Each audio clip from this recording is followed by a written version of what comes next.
Welcome to the Del Walmsley Radio Show.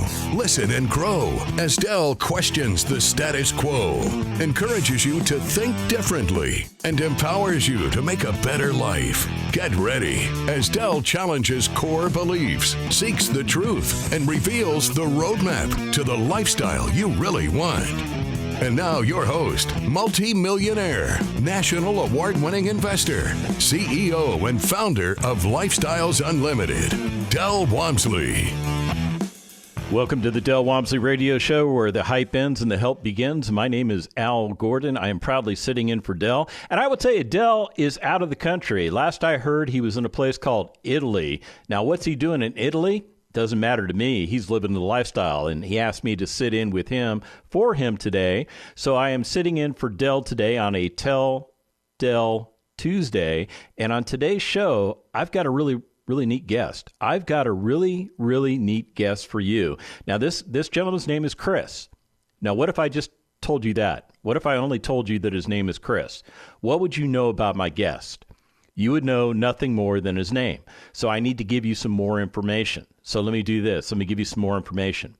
He went to school to become a mechanical engineer. He spent 12 years in the oil and gas industry in sales as a mechanical engineer. Now, do you have enough information to understand who my guest is today? And for the majority of you out there, the answer is no, that's not enough information. I need more information. Well, he's happily married. He has 2 kids. He joined Lifestyles Unlimited in 2015. Do you have enough information now? And for many of you, you would say, no, I don't have enough information. Okay, well, let's do this. Let's bring Chris onto the show, because Chris is the guy holding all the cards. Chris is the guy with all the information. Chris is the guy that retired himself in 4 years as a Lifestyles Unlimited member. And Chris is a guy that invests primarily, well, not just primarily, solely in multifamily apartment communities. Now, the reason I have Chris on the show today is because, number one, Chris wants to give back. He wants to share with you information that nobody else has bothered to share with you before. Number two, he is just an all-around great guy, and he's got a great story. Number three, why do we need a number three? Let's just bring Chris onto the show and let's get into his story, because that's where the learning begins. That's where the information comes from. So with no further ado, let me invite Chris to the show. Chris, how are you today? Welcome to the show. I know you've been on Del's show before, so welcome back. How are you? Good, Al. Thank you very much for the wonderful introduction. Well, I had a little fun with the introduction. I like having fun with the audience. Did I get any of that wrong? Oh, no. Everything was on point. So were you told, like I was told at a young age, that the secret to success is to go to school, get good grades, get into college, get more good grades, get into the workforce, get a job that paid you good money, and maybe you'd get retirement benefits with it, like a pension or a 401k or an IRA? Did you hear that story in your life? Yep. That was the status quo from day one, ingrained into my head from my parents, my grandparents, everyone around me. Yep. That is the story. Why do you think that you and I, even though we come from very different parts of the country, why were we taught the exact same thing? Why do you think that is? It's what everybody else was doing, right? They felt like that was the good, safe route to go, and that's what they needed to do to basically keep up with the Joneses, right? They were just trying to do what everybody else is doing to seem successful. Yeah, because our parents, lived in a completely different world. It was different financially. It was different from a world security standpoint. Our parents went through something called World War II and Korea and things like that. So they had a different experience in life than we did.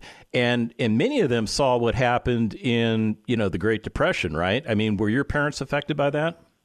Yeah, my grandparents were, for sure. They were born just before the Great Depression. They lived through it. They were very conservative individuals. I only have a grandfather left with me today. He's, upper 90s. But yeah, they lived in a completely different life than we do now. Very, very, very conservative. The risks that we take now, they would never even attempt to take, Yeah, it was all about saving, and it was all about putting money away. And when they saw the banks implode, they realized the value of having that savings. So they passed all that down to us. But the problem with saving our way to retirement, it's a broken system, don't you think? Absolutely. What were you doing to save your way to retirement? Do you remember? I was doing, what I was taught, put money into the 401k, trust the 401k managers that are hired by your corporation to manage your money and, get a nice, easy return. But then I started looking into it, 12 years into my company, I had only amassed, a few $100,000, which, yes, to a lot of people is a lot. But, I mean, when you're trying to reach a goal within 30 or 40 years, but I'd already almost eclipsed 30% of my career. And I wanted to get to a prior goal of, a couple $1 million and retire. That there was no way I was going to achieve that goal, right? But my parents had achieved that goal.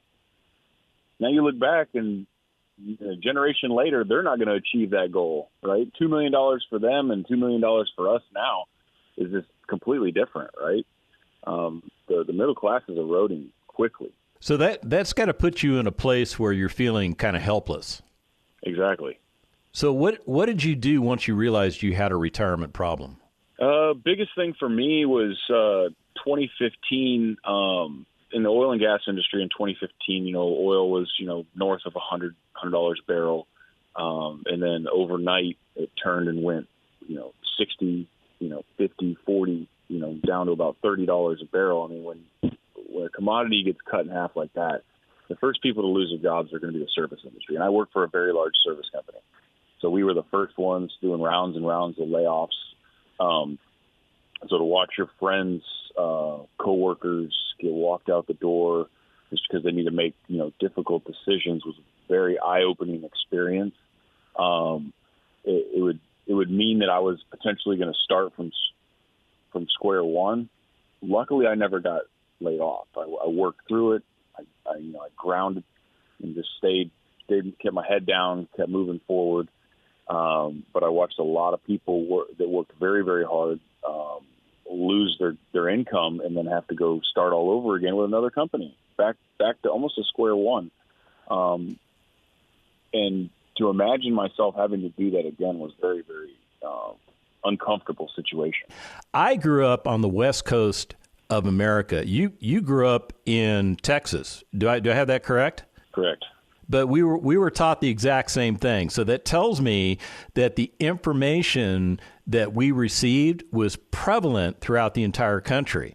But then we get to a place, you and I, we get to a place where we stop and we realize that what we're doing for retirement, it isn't working. And we get a little nervous about that, do we not? Yes, get very nervous. And then we get into this situation where we start wondering, well, what do I do? How do I solve this? And we start looking around for solutions.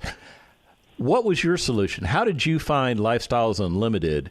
I mean, did you stumble across it? Did you actively seek it? How did you find Lifestyles Unlimited?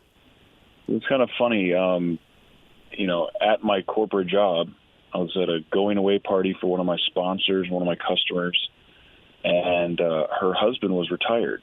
And he just starts talking to me about residential real estate. And I'm just kind of like, and mind you, my mind is on, one track, get a good job, climb that corporate ladder. And then meanwhile, and his wife is doing that, right? But on the side, here he is talking my ear off about residential real estate. And I'm like, who's this crazy guy? Like talking to me about, buying a couple single-family homes and building your net worth, and just talking to me about everything that Lifestyles teaches their members. And I listened to him, and ultimately I said, look, I'm asking, where did you learn? He goes, go Lifestyles, go check it out. And that's what I did. I this was in 2015 when people were getting laid off, and I wanted to figure out a way to shield my family or protect my family and earn passive income. So after he started talking to me about this, I'm just like, a light bulb went off, and I just started doing further investigation.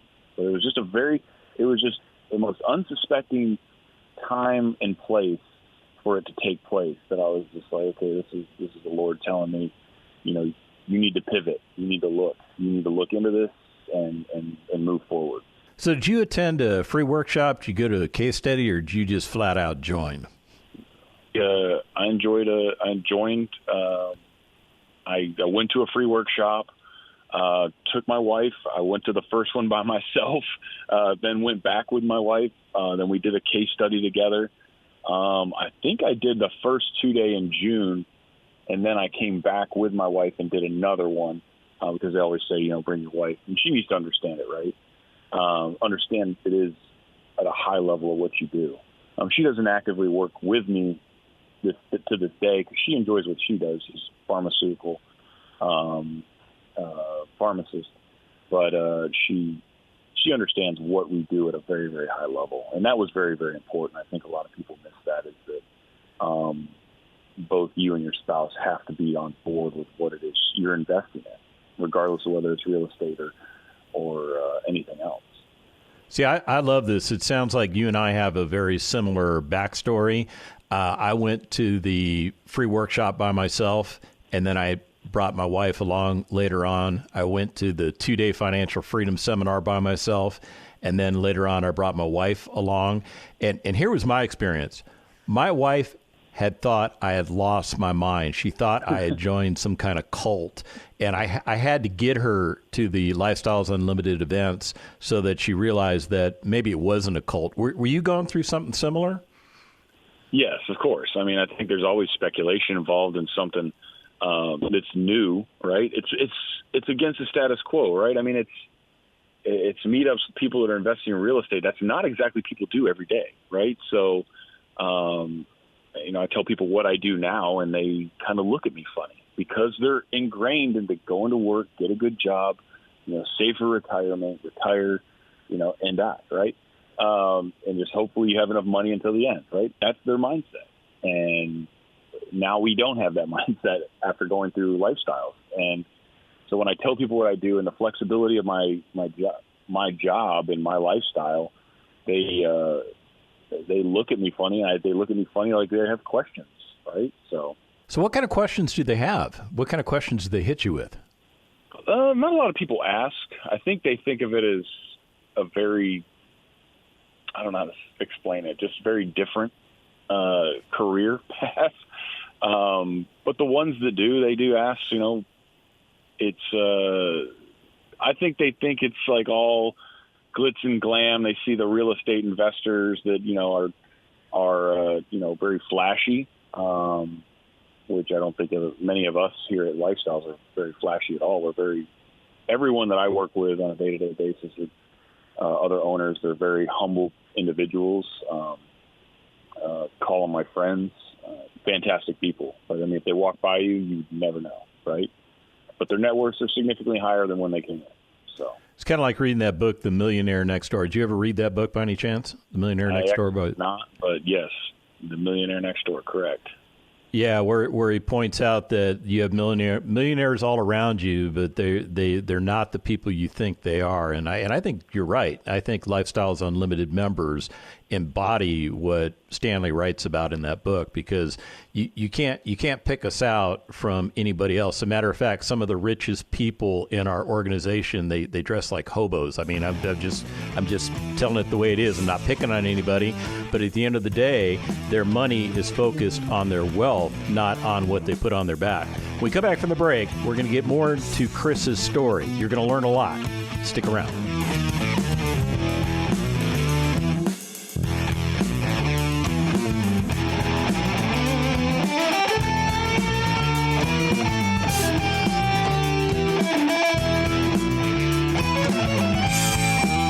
Teaching you with a roadmap to creating the lifestyle you really want. Keep listening. The Del Walmsley Radio Show returns in moments.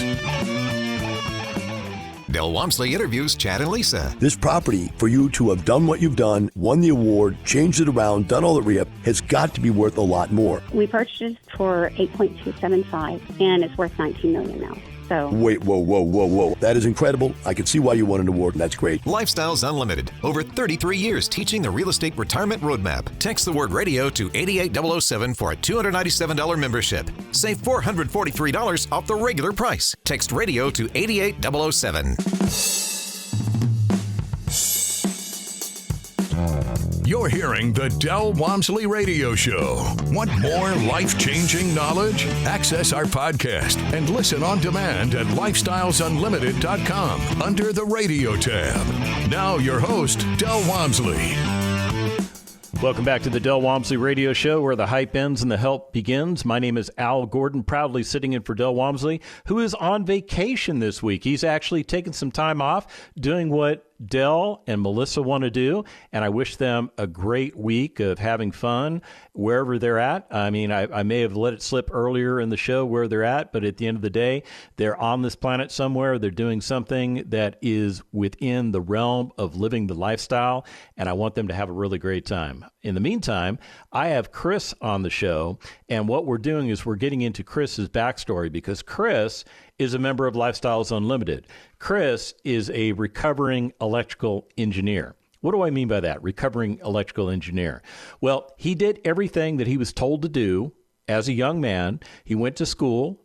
He got good grades. He went to college, got more good grades. He got into the workforce and traded time for money. And if you missed the first part of the show, he got into detail about what it was like trading time for money. And he realized that what he was doing was ineffective and it needed to change, because he was concerned that even though he was saving his way to retirement, he may not have built up a big enough savings account, if you will, or a big enough bag of money in order to retire on. Now, Chris, how old were you when you realized that what you were doing for retirement wasn't working? I think it was around 31, 32 time frame. Okay, so you'd already spent at least a decade in corporate America and going through all the motions that corporate America goes through up to that point, correct? Yeah, I came out of college. Was I like 22? Moved to Wyoming, field engineer. Did that for about 6 years, and then moved back to Houston, be closer to my in-laws when we wanted to start having kids, so we could have the support. But yeah, and I worked in a corporate, technical support role for, a couple of years, and then transitioned to sales for 5. So overall, I've been in corporate America for about 10 years at that point. And at that point, you had an epiphany. Tell us what that epiphany was. That epiphany was watching a commodity get eroded into oblivion, and watching people get laid off left and right, and corporate America having to do what corporate America needed to do to survive, right? Which is, cut their workforce. And that's the fastest way to save in a business when your income starts to drop, is just, cut the expenses. And the largest expense is obviously the labor. And realizing that you're just a number at that point, right? The numbers that you're producing, is one thing, but when they have to, really put pencil to paper and figure out, whose tenure is higher than another person's, and basically trying to lump everybody together, and people, they're cutting out middle management layers and pushing everybody down, and then you're getting your buddies are getting squeezed out. It was a tough pill to swallow for sure. So why real estate? I mean, what turned you on to real estate? Turning on to real estate is like, kind of what Del says all the time, right? It's just sticks and drywall, and it's not really going anywhere, right? In 20, 30 years, you look at the real estate around you, it's not going to go anywhere unless it's really poorly managed, or there's somebody that's going to come in and do a full, re-renovation or knock down and rebuild. They're still going to replace it with something, right? Real estate isn't going to go anywhere. It's still there. In 100 years from now, it's still going to be there. We're still going to need it, right? So that, in my mind, is a very powerful concept. So you really like the stability of the real estate industry. You like the fact that the assets they don't have feet, they can't walk away, and at the end of the day, they're pretty resilient. I mean, you mentioned a property that could be 20 or 30 years of age. When you compare that to a human 20 to 30 years of age could have some health problems, whereas the house could have some health problems too, but that house probably has a longer life expectancy than the human being. Absolutely. I mean, I've owned properties that are, 60 going on 70 years old, right? I mean, we go in, we fix them up. Guess what? They're still there at the end of the day, right? So, and they can still provide value to somebody that needs a place to live. So you like multifamily. I mean, when you became a member, you went right to the multifamily space. You skipped single family. Can you explain why you did that? So for us, it was a matter of we had quite a bit of liquidity. My wife and I, when we lived in Wyoming, and for anyone that's been in Wyoming, there's not a lot to do. So we both had, we were dinks, right? Dual income, no kids. And we saved up a lot of money. Well, when we came back to Houston, we had a pretty sizable nest egg. And when we joined Lifestyles, it was like, okay, we still had our jobs. We still had to bridge that gap. We wanted to keep our day-to-day lifestyle, but we couldn't just say, okay, I'm quitting and I have no money right now, right? No income, right? I had to bridge that gap. So the easiest way for us to do that was to buy a larger scale apartment community, right?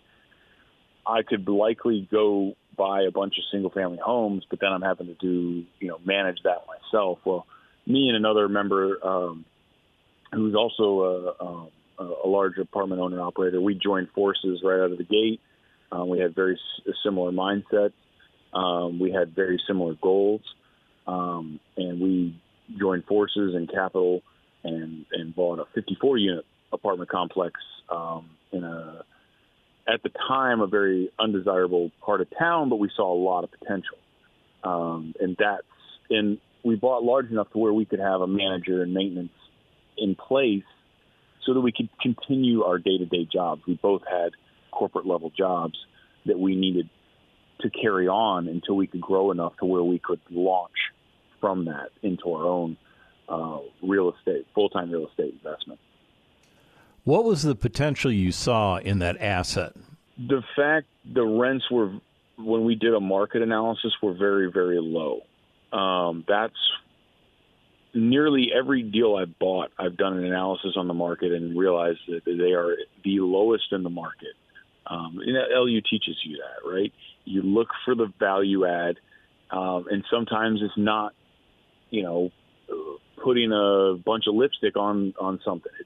It's operationally, how is that asset compared to everything else in the market, right?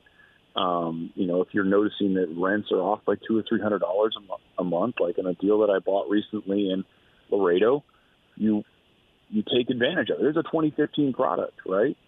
But they had a different operational skill set than what we teach at Lifestyles, and we took full advantage of that. So, Chris, I want to talk a little bit about your journey as a real estate investor. Previous in the show, you mentioned that you partnered into an IRO deal of 54 units. What is an IRO, and why did you decide to go down that path? So we went into IRO deals.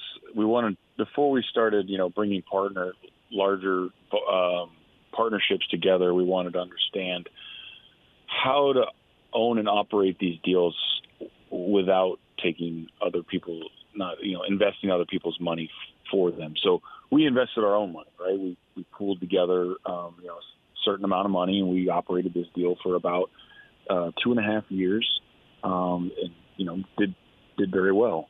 But that was the main thing we wanted to do, is we wanted to be able to say, hey, look, we know how to do this before actually doing it with other people's investment money. And you were still working. I mean, it wasn't a situation where you could just say, hey, corporate America, I'm doing this real estate thing. I'm done. I'm walking away from the income.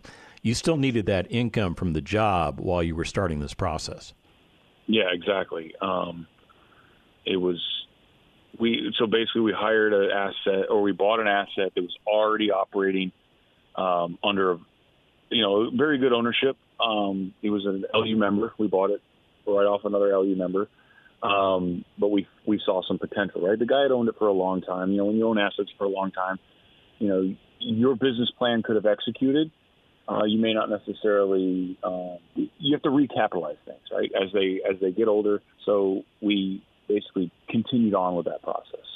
So you're describing an exit strategy where a Lifestyles Unlimited member owned a piece of real estate. They owned and operated it for a long period of time.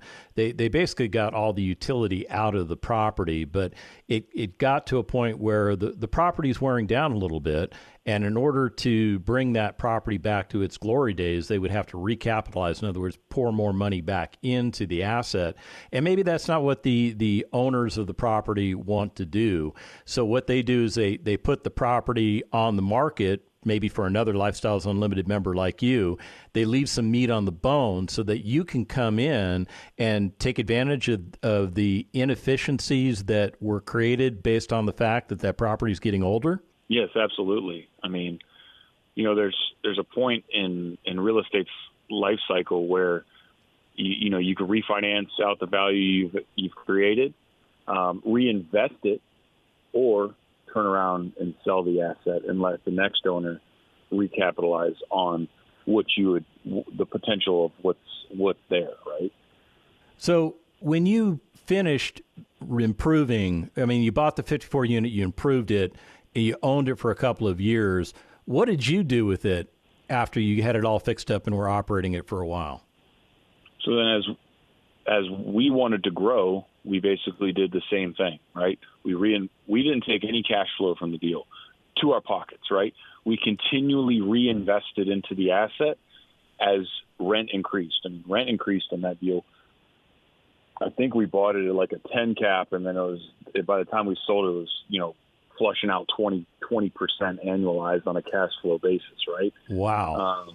It was, just an asset that people really just didn't want to buy, but we saw the potential, right? And we bought it at a true 10 cap, which you don't hear of it at all these days, right? Right. So we turned around, reinvested basically every penny we had for 2.5 years, and pulled out. We invested $600, pulled out $1.2 million in 2.5 years.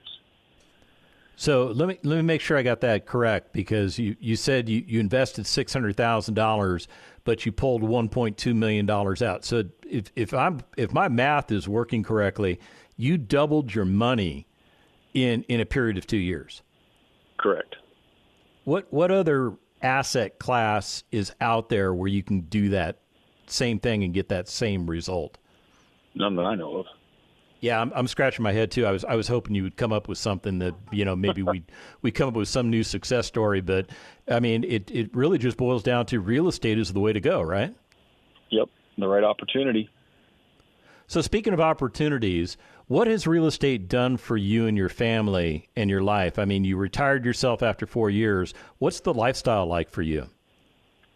So day to day, I now run I'm not fully retired. I'm retired from corporate America. I have my own company now. So I've gone from the W-2 corporate ladder to self-employed, and I'm slowly working my way to the interdependent where my money is working for me. But right now I'm retired from corporate America. I'm my own boss. I have, 15 to 20 employees now.